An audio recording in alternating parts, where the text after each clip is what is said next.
छुपा गए। दोस्तों बहुत रो रहा था वहाँ पे। सही था, बस थोड़ा सा समझ सकते हैं ना, डर गए थे। आज डरना भी जरूरी है, बच्चा है छोटा सा, चाहे हम हो चाहे कोई भी हो, थोड़ा डरना जरूरी है, ठीक ना। क्योंकि अगर सिचुएशन सब सामान पकड़ा पकड़ क्यों चलो ठीक है। क्यों कोई भी हो, बच्चा छोटा है, ध्यान देना है, सबको देना है।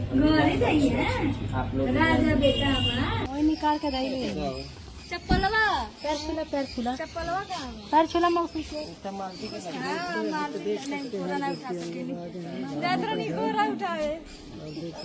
बैठ जाइए भैया, तो कुर्सियाँ दे दीजिए बाबू। कुछ खैला है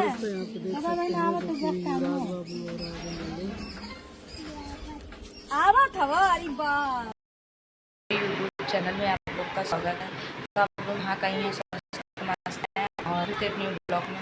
तो आपको मैं कहना चाहती हूँ, हमारी प्यारी सी गोरखपुरिया भाभी का बच्चा सेफ है और भगवान और माता रानी की दुआ से अच्छा है और अच्छा रहना भी चाहिए। दोस्तों कौन कौन आ रहा है उनके प्रोग्राम में, बाबू की ब्रह में कौन कौन आ रहा है, बहुत खुशी लग रहा है। दोस्तों हो सकता है हम भी जाएँ। और ये वीडियो कैसा लगा देखना, लाइक सब्सक्राइब करना, देखना भूलना प्लीज़, लाइक सब्सक्राइब।